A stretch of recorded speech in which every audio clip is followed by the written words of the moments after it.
نے پوچھا ہے کہ کیا صرف صلی اللہ علیہ وسلم بھی پڑھ سکتے ہیں؟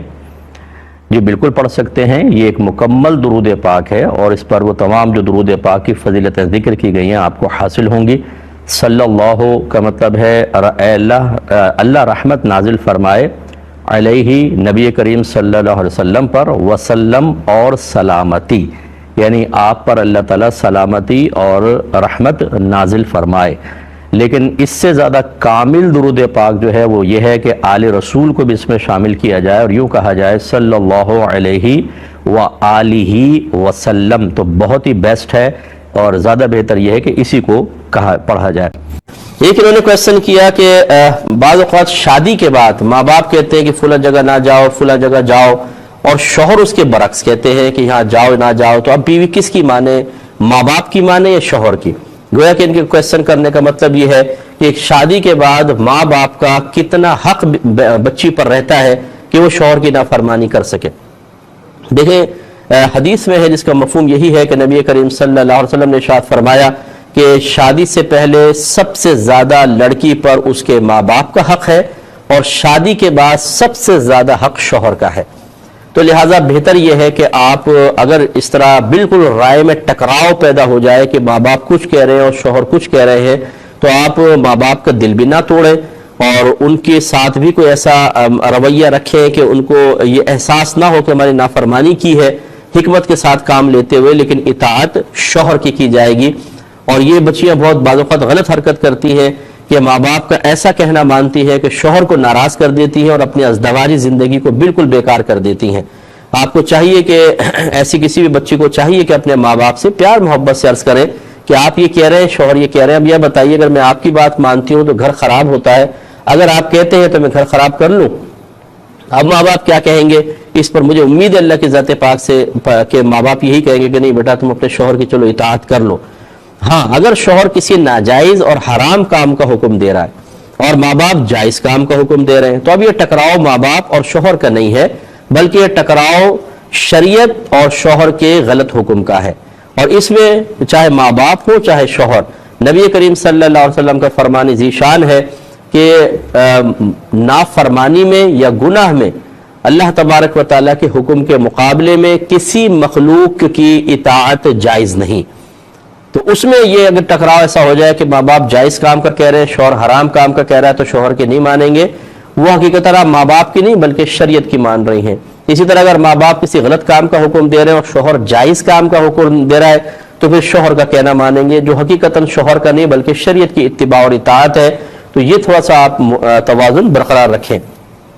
ایک اور پھر ہمارے پاس کویسچن آیا تھا کہ کیا حالت حیض میں اگر شوہر طلاق دیتا ہے تو طلاق واقع ہو جاتی ہے، اور اگر وہ شوہر رجوع نہیں کرتا مثال کے طور پر، یا 3 طلاقیں یہ تیسری ہی طلاق تھی، تو پھر عدت کا معاملہ کیا ہوگا؟ دیکھیں پہلی بات تو یہ کہ حالت حیض میں طلاق واقع ہو جاتی ہے، نمبر 1. نمبر 2، لیکن یہ طلاق بدعت کہلاتی ہے اور انسان گناہگار ہوتا ہے.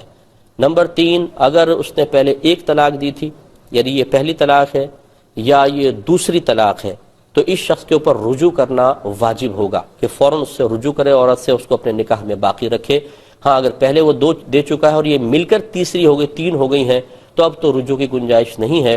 اب یہ ضرور ہے کوئی لڑکی عدت گزار کر بعد میں حلالہ وغیرہ کا کوئی پروسیس ہو، اس کے بعد اس شوہر کے نکاح میں آنا چاہے تو الگ بات ہے، لیکن اس پر رجوع واجب ہوگا اگر طلاقوں میں گنجائش ہے.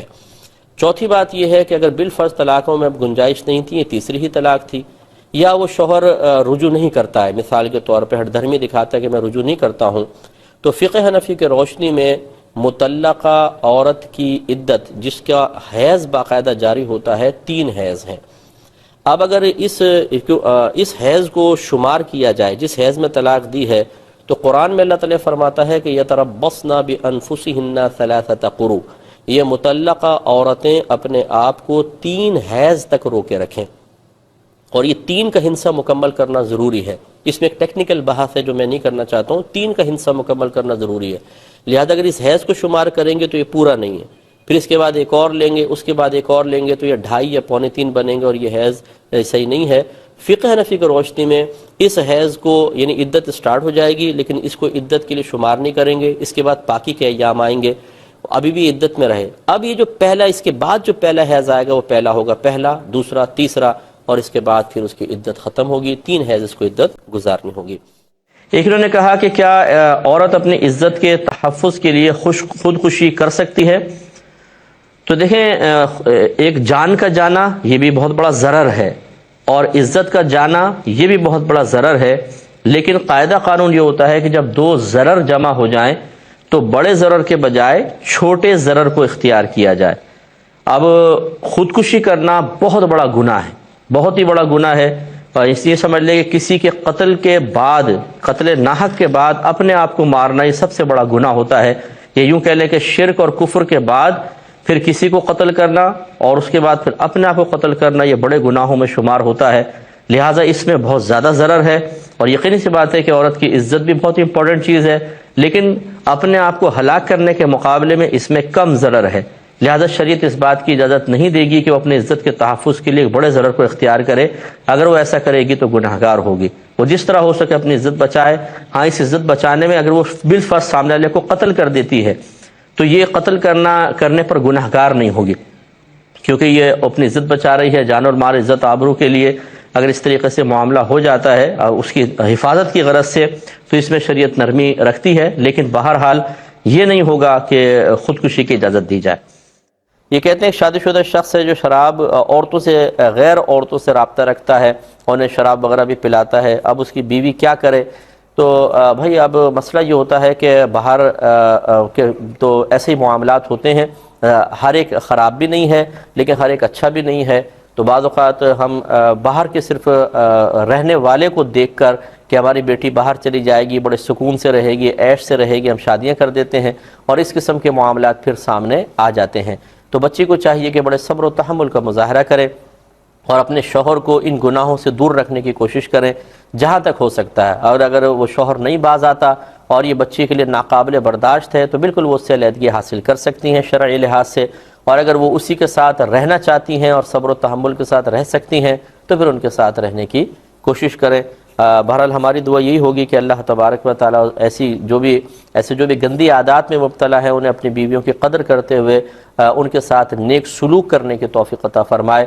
لیکن یہ اصل میں شتر بے مہاری شروع سے چلتی ہے اور بڑا قصور وہی ماں باپ کا ہوتا ہے. علم دین سکھاتے نہیں، انہیں نیکی کے راستے پہ لاتے نہیں، دین سے چڑ ہوتی ہے ہمیں، دین سے نفرت ہوتی ہے، دینی پابندیوں کو ہم برداشت نہیں کر پاتے ہیں. پھر اسی طرح کی اولاد پیدا ہوتی ہے اور ہم پھر اس اولاد کے اوپر خود بھی روتے ہیں اور دوسروں کے لیے بھی زندگی عذاب بنا دیتے ہیں. تو یہ اکثر جو بچے بے راہ روی کی طرف جاتے ہیں ان کا سب سے بڑا قصور ان کے ماں باپ کا ہے.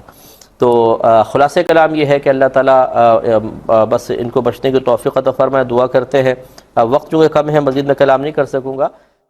ایک یہ کہتے ہیں کہ 2 افراد کے اندر بحث چل رہی تھی حقوق العباد کے بارے میں. تو ایک نے کہا کہ اللہ تعالیٰ حقوق العباد معاف نہیں کر سکتا، یعنی مراد تھی کہ جس نے حقوق العباد میں کوتاہی کی اللہ تعالیٰ اس کو ڈائریکٹ معاف نہیں کر سکتا. تو دوسرے نے کہا ایسا مت بولو، یہ اللہ تعالیٰ کو مجبور ثابت کرنا ہے، بلکہ یوں ہوگا کہ اللہ تعالیٰ بروز قیامت مظلوم اور ظالم کو کھڑا کرے گا، بدلہ دلوائے گا. اگر ایسا ہوگا کہ اللہ نے ظالم کو بخشنا ہی ہے تو پھر مظلوم کو کہے گا تم دیکھو اوپر، وہ دیکھے گا، اس کو جنت نظر آئے گی. تو اللہ تعالیٰ وہ فرمائے کہ پوچھے گا اللہ تعالیٰ کس کے لیے ہے؟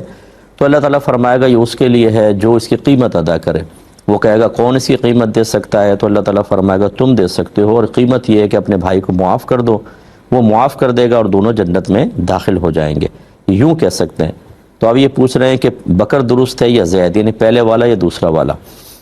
دیکھیں دوسرا والا بالکل درست ہے، پہلے والا جو کہہ رہا ہے اس کے کہنے کا انداز بالکل غلط ہے اور یقیناً بے ادبی پر مشتمل ہے کہ اللہ تعالیٰ حقوق العباد کو براہ راست معاف نہیں کر سکتا. یہ غلط ہے. خود حدیث میں موجود ہے کہ جب لوگ میدان عرفات میں جاتے ہیں تو نبی کریم صلی اللہ علیہ وسلم جب تشریف لے گئے تو اللہ کی بارگاہ میں دعا کی یا رب کریم میری امت کو بخش دے. تو اللہ تعالیٰ نے فرمایا کہ حقوق العباد کے علاوہ جتنی تیری امت نے کوتاہی کی ہوگی، یعنی میدان عرفات میں حاضرین نے کوتاہی کی ہوگی، میں نے ان کو معاف کیا. تو نبی کریم صلی اللہ علیہ وسلم نے ارشاد فرمایا کہ عرض کی کہ اللہ تعالیٰ ظالم کو بھی بخش دے، یعنی جس نے حقوق العباد میں کوتاہی کی اس کو بھی بخش دے.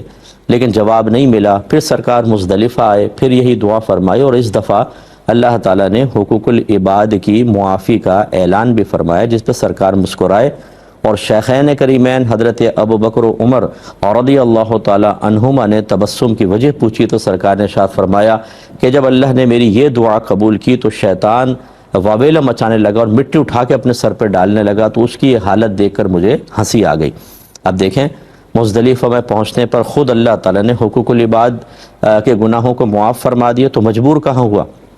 یہ نہیں کہنا چاہیے کہ اللہ تعالیٰ معاف نہیں کر سکتا، بلکہ یہ کہنا بہتر ہے اور صحیح یہ ہے کہ اگر کسی نے کسی کے حق میں کوتاہی کی ہوگی، یعنی مخلوق کے حق میں، تو اللہ تعالیٰ نے اپنے اوپر لازم کر لیا ہے کہ جب تک مظلوم کو ظالم سے بدلہ نہیں دلوائے گا اس کو چھوڑے گا نہیں، بس اپنے اوپر خود لازم کر لیا۔ تو یہ مطلب اب اس میں کوئی مجبور محض والا مسئلہ نہیں ہے، اور ایسی ہوگا کہ یا تو اللہ تعالیٰ ظالم کو جہنم میں ڈال دے گا، یا اگر اللہ تعالیٰ نے اس کو کسی اور جہت سے، جیسے وہ حاجی فرض کر لیں اور مزدلفہ میں اس کے گناہ معاف کر دیے اللہ تعالیٰ نے، تو یہاں پھر مظلوم کو اس سے راضی کر دے گا اور جنت میں چلے جائیں گے۔ لیکن یہ کہنا کہ اللہ تعالیٰ معاف کر ہی نہیں سکتا ہے، یہ غلط ہے۔ اس نے تو عام معافی کا مزدلفہ میں مقیم لوگوں کے لیے ایک اعلان اپنے حبیب کی زبان سے کروا دیا ہے، لہٰذا ایسے شخص کو توبہ کرنی چاہیے جس نے یہ جملہ کہا تھا۔ ایک اور کویسچن تھا کہ یہ پانی پینے کے بعد بعض اوقات گلاس میں برف بچ جاتی ہے تو کیا اس کو پھینک سکتے ہیں؟ اسراف تو نہیں ہے؟ جی بالکل ہے، برف بھی پھینکنا گناہ ہے، اور اسی طرح پانی گلاس کے اندر آخر میں تھوڑا بہت پانی رہ جاتا ہے، بعض اوقات ہم پیتے ہیں اور اس کو پھینکتے ہیں، یہ عادت بنا لی ہے، یہ بھی غلط ہے۔ ایک ایک پانی کا قطرہ اللہ تبارک و تعالیٰ کی نعمت ہے۔ پہلی بات تو یہ کہ گلاس میں آپ اتنا ہی پانی لیں جتنا آپ کو اپنی پیاس محسوس ہو رہی ہے، کم لے لیں تاکہ بعد میں تھوڑا سا اور لے کے چلیں، پیاس پوری کر لیں، بجھا لیں، لیکن زیادہ نہ لیں۔ اور اگر زیادہ آ جائے تو اس کو پھر علیحدہ رکھ کے رکھ دیں، بعد میں اسی میں مزید ٹھنڈا پانی ملا کے آپ پی لیں، لیکن پھینکنا اسراف اور گناہ ہوگا۔ اسراف کا مطلب یہ ہوتا ہے کہ اللہ تعالیٰ کی کسی بھی نعمت کو اس طرح استعمال کرنا کہ نہ اس میں کوئی دین کا فائدہ ہو نہ دنیا کا فائدہ، اس کو ضائع کر دینا، اور یہ پانی پھینکنے میں یہی معاملہ ہے۔ اس لیے جس نے ایسا کیا وہ اللہ تعالیٰ کی بارگاہ میں توبہ کرے۔ بہن فرماتی ہیں کہ شام کے وظائف اگر نہ پڑھ سکیں تو کیا مغرب کے بعد پڑھنے پر بھی ثواب ملے گا؟ دیکھیں اگر کسی بزرگ نے فرمایا کہ یہ وظیفہ عصر کے بعد پڑھنا ہے تو پھر اس کو اسی کے بعد پڑھیں، کہ اس میں ٹائم میں کچھ کریکشن ہوتا ہے ان کی تاثیرات وغیرہ کے اندر۔ تو اگر صرف ثواب کے لیے آپ پڑھنا چاہتے ہیں پھر تو مغرب کے بعد پڑھ لیں، اللہ کی رحمت سے امید ہے کہ اللہ تعالیٰ ثواب دینے میں عصر مغرب کا کوئی محتاج نہیں ہے، وہ دے دے گا۔ لیکن اگر کسی خاص مقصد کے لیے پڑھنا ہے اور کسی بزرگ نے تعلیم دی ہے یا قرآن حدیث میں کسی وقت کے ساتھ اس کو مقید کیا گیا ہے تو پھر اس کا آپ کو بالکل لحاظ رکھنا چاہیے۔ ثواب تو مغرب کے بعد بھی مل جائے گا، لیکن جو مذکورہ فضیلت ہے وہ ہو سکتا ہے کہ اس وقت سے ہٹنے کی وجہ سے حاصل نہ ہو سکے۔ نوجوان نے پوچھا کہ پہلے زمانے میں اس طرح کے بیانات میں علماء بیان کرتے ہیں کہ غیب سے ایک آواز آئی کہ تم ایسا نہ کرو، تو یہ جو غیب سے آواز آتی ہے یہ کس کی ہوتی ہے؟ کیا فرشتوں کی ہوتی ہے یا اللہ تبارک و تعالی کی ہوتی ہے؟ دیکھیں غیبی آواز اکثر جو ہوتی ہے وہ فرشتوں کی ہوتی ہے۔ وہ جیسے وہ صحیح حدیث کے اندر ہے کہ ایک شخص سفر کر رہا تھا تو ایک بادل آیا اور غیب سے ایک آواز آئی کہ برس جا، وہ برسا اور پانی چلنے لگا، اس کے پیچھے چل پڑے۔ تو لمبا واقعہ ہے، تو یعنی غیبی آواز یہ فرشتوں کی آواز ہوتی ہے، اللہ تبارک و تعالیٰ کے حکم سے وہ بولتے ہیں اور ان کی آواز کو اللہ تعالیٰ کسی پر ظاہر فرما دیتا ہے۔ یہ اللہ کی ڈائریکٹ آواز نہیں ہوتی، کیونکہ اللہ تبارک و تعالیٰ کا کلام آواز سے اور الفاظ کی قید سے پاک و صاف ہے، یہ یاد رکھیں۔ ہاں بعض اوقات ایسا ہوتا ہے کہ اللہ تبارک و تعالیٰ کسی چیز پر تجلی فرماتا ہے اور وہ بولتی ہے، جیسے موسیٰ علیہ السلام اپنی زوجہ کے ساتھ سفر کر رہے تھے، قرآنی واقعہ ہے، تو آپ کو ایک روشنی نظر آئی، آپ نے سوچا شاید یہ آگ ہے، سردی بہت تھی، تو آپ نے گھر والوں کو کہا تم ٹھہرو، میں آگ لگ رہی ہے، میں کچھ چنگاری لے کر آتا ہوں تاکہ یہاں آگ جلائی جائے۔ لیکن جب وہاں پہنچے تو ایک درخت کو دیکھا کہ وہ بڑا چمک رہا تھا اور اس میں سے آواز آئی کہ میں تیرا رب ہوں۔ اب درخت تو رب نہیں ہے اور نہ یہ اللہ تبارک و تعالیٰ کی کوئی آواز ہے، اللہ کی آواز تو پاک و صاف ہے اس سے، یعنی اللہ تعالیٰ نے اس درخت پہ تجلی فرمائی اور اس کو بولنے کی طاقت عطا فرمائی، پیغام اللہ تعالیٰ کا تھا، کلام اللہ تعالیٰ کا تھا، حکایت درخت سے ہو گئی۔ تو اس لیے اس طریقے سے ہو جاتا ہے بسا اوقات، لیکن اللہ کی براہ راست آواز نہیں ہوتی۔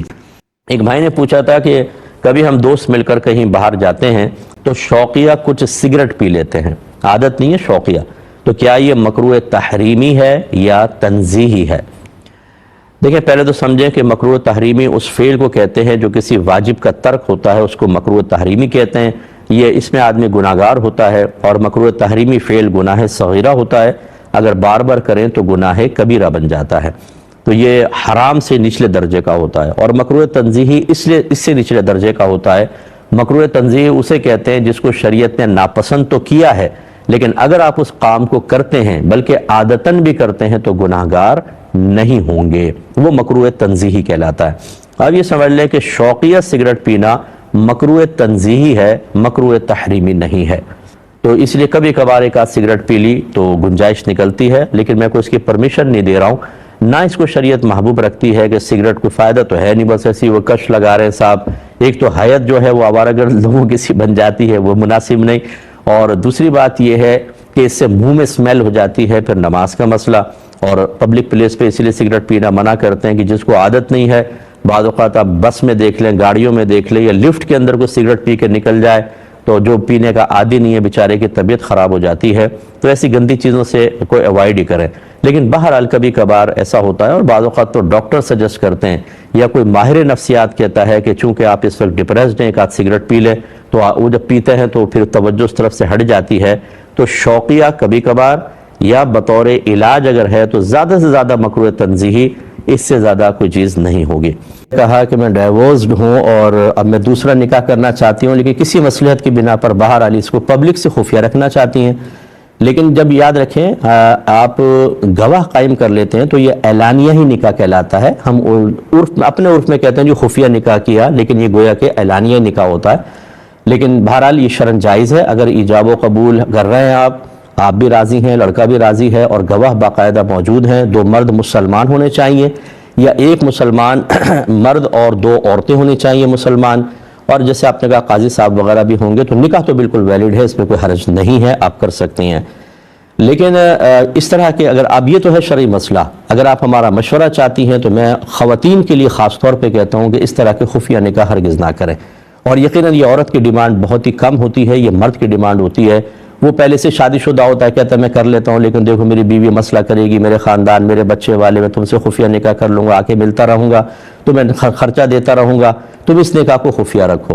عورتیں راضی ہو جاتی ہیں اس کے اوپر، اسے اس وقت بڑا نیک، پرہیزگار، رازدار، مخلص اور سب کچھ نظر آتا ہے، لیکن جب اس طرح کے نکاح ہو جاتے ہیں، اکثر کہ میں دیکھیں کسی پہ الزام نہیں لگا رہا ہوں، نہ میں کوئی غیب جانتا ہوں، نہ ہر ایک ایسا ہوتا ہے، لیکن جو میرے پاس سینکڑوں کیسز آتے ہیں مہینے کے اندر، ہم نے جو نتیجہ نکالا ہے اور جو میں مشاہدہ کر رہا ہوں اس معاشرے کے اندر، پبلک میں ان رہتا ہوں، سب دیکھتا ہوں کہ یہ پہلے تو بہت جذبہ ہوتا ہے، قسمیں بھی کھائی جاتی ہیں، جب انسان کی، مرد کی خاص طور پہ ضرورت پوری ہو جاتی ہے، پھر وہ عورت اس کو بوجھ لگنے لگتی ہے، پھر وہ گیپ کرنا شروع کرتا ہے، پھر عورت ڈیمانڈ کرتی ہے کہ میرے پاس آؤ، تم آتے ہی نہیں ہو، وہ اپنی مجبوریاں ظاہر کرتا ہے، اور ایسا بھی دیکھا ہے کہ بعض اوقات طلاق دے کے بھاگ جاتا ہے، کہتا ہے میرے گھر والے راضی نہیں ہو رہے، میں بہت مجبور ہو گیا ہوں، پریشان ہو گیا ہوں۔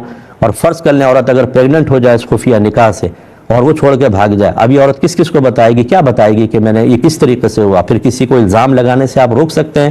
اس لیے میرا مشورہ تو یہ ہوتا ہے کہ ہرگز خفیہ نکاح نہ کریں، بالکل نہ کریں، بہت پچھتاوا ہوتا ہے بعد میں، یعنی ایک دلدل ہے جس میں آپ گر جاتے ہیں۔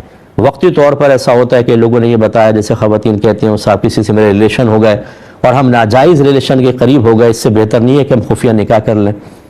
تو میں کہتا ہوں کہ اس سے بہتر نہیں ہے کہ آپ ناجائز ریلیشن ترک کر دیں اور بالکل شرعی لحاظ سے کریں۔ یہاں آپ کا نفس قابو میں نہیں آ رہا، آپ پہلے ایک دلدل میں گھسے، اب آپ اس کو دوسری میٹھی دلدل کے اندر جانے کی کوشش کر رہے ہیں کہ خفیہ نکاح کر لیتے ہیں، چلیں تعلق جسمانی تو جائز ہو جائے گا۔ تو کیا میاں بیوی کا ریلیشن صرف تعلق جسمانی کے لیے ہوتا ہے اور کوئی ڈیمانڈ نہیں ہوتی اور کوئی ریکوائرمنٹس نہیں ہوتی اور کوئی شرعی مطالبے نہیں ہوتے؟ آپ ان کی بیوی ہوں گی، شوہر کے اوپر لازم ہے آپ کی تربیت کرنا، آپ کو مسائل سکھانا، آپ کی آخرت کو بہتر بنانا، آپ کو جہنم کی آگ سے بچانا، آپ کا نفقہ پورا کرنا، آپ کی دیکھ بھال کرنا۔ اگر آپ بے پردہ ہیں تو اس کو حکم دینا واجب ہے کہ آپ پردہ کریں، اگر آپ بے نمازی ہیں تو شوہر پہ واجب ہے کہ آپ کو نمازی بنائے۔ یہ تمام ریکوائرمنٹ ایک طرف، شریعت کو یعنی میں نے ہٹا دیا، ہماری نفس کے تقاضے پورے ہو جائیں، تو اس لیے ہمارا مشورہ تو یہ ہے کہ ایسا ہرگز نہ کیجیے گا، یہ مشورہ ہے۔ شرعی حکم میں پہلے بیان کر چکا ہوں کہ قیودات شرعیہ کے ساتھ جائز ہے، اب باقی آپ کی مرضی ہے۔ ایک اور ہے کہ اگر عام نارمل پانی میں ایک قطرہ بھی زمزم ڈال دیا جائے تو سارا کا سارا زمزم ہو جاتا ہے، اور کسی نے کہا کہ نہیں، جو زیادہ ہوتا ہے وہ چونکہ حاوی ہو جاتا ہے، لہٰذا زمزم رہا ہی نہیں، کیا حکم شرع ہوگا؟ دیکھیں دونوں اپنی جگہ جو مجتہدین تھے، جنہوں نے بڑے قیاسات سے اور اپنے باطنی اجتہاد سے فیصلہ کرنے کی کوشش کی، دونوں اپنے مقام پر غلط ہیں۔ جتنا اس میں آب زمزم ہے وہ آب زمزم رہے گا، جتنا غیر آب زمزم ہے وہ غیر آب زمزم رہے گا۔ ہاں یہ ضرور ہے کہ جب آب زمزم کو غیر آب زمزم میں ملایا جاتا ہے تو ہم یہ حسن ظن قائم رکھ سکتے ہیں کہ آب زمزم کی کچھ نہ کچھ برکات اس میں بھی شامل ہوں گی، اس کا کوئی انکار نہیں کر سکتا۔ جیسے تعویذات وغیرہ پانی میں ڈالے جاتے ہیں تو ان تعویذات کا اثر پانی میں منتقل ہوتا ہے، اسی طرح بزرگان دین جب پھونک مارتے ہیں، دم کرتے ہیں، ہمارے نبی کریم صلی اللہ علیہ وسلم سے بھی دم کرنا ثابت ہے، تو یقیناً اس پھونک کی جو ذکر الہی کے ساتھ ہے، وہ پانی سے ٹچنگ کے ساتھ اس پانی میں برکت پیدا ہوتی ہے، تو یہ برکت کا حصول تو ہو سکتا ہے، لیکن یہ غلط ہے کہ جی وہ آب زمزم باقی نہیں رہتا یا سارا کا سارا آب زمزم ہو جاتا ہے، یہ غلط ہے۔ باعث سے برکت ہو جائے گا، لیکن ایک قطرہ نہ ڈالیں، تھوڑا سا تو زمزم ڈال دیں اس کے اندر، کہ آدھا چلے زمزم لے لیں، آدھا سادہ پانی لے لیں، لیکن اس سے جو دونوں کے خیالات ہیں وہ مناسب نہیں، جو ہم نے عرض کیا اس کو ذہن میں رکھا جائے۔ یہ کہتی ہیں پھر وہ پریگننٹ بھی ہو گئیں، انہوں نے آپس میں نکاح کر لیا ہے، اب ان کا بچہ بھی ہو گیا، دونوں شریف ہو گئے اور مطلب باشرع بھی ہو گئے ہیں، اور بھی کئی بچے ہوئے ہیں، اب کسی نے ان کو کہا کہ اس حالت میں تمہارا نکاح ہی نہیں ہوگا، تو یہ بیچارے پریشان ہیں۔ دیکھیں جس نے اس طرح کا فتویٰ دیا وہ گناہ کبیرہ کا مرتکب ہے، اور بحکم حدیث اس پر زمین و آسمان کے تمام فرشتے لعنت کریں گے۔ جب مسئلہ معلوم نہ ہو تو ہرگز نہ بتائیں، یہ بہت بڑا گناہ کبیرہ ہے۔ اگر کوئی بچی اس طرح اس سے غلطی ہو گئی ہے، یاد رکھیں اس حالت میں اس کا نکاح بالکل درست ہے۔ یہ تو وہ شخص تھا جس کے ساتھ ایسا معاملہ ہوا، اگر اس کے نکاح کسی اجنبی سے بھی کر دیا جاتا اس سے بھی نکاح صحیح تھا۔ فرق یہ ہے کہ جس کا بچہ ہوتا ہے اگر اسی سے نکاح ہو جائے تو جسمانی تعلق قائم کرنا جائز، اور اگر کسی دوسرے شخص سے نکاح ہوتا ہے تو جب تک بچہ پیدا نہ ہو یہ دونوں آپس میں جسمانی تعلق قائم نہیں کریں گے، بس اتنا حکم ہے، لیکن نکاح بالکل درست ہے۔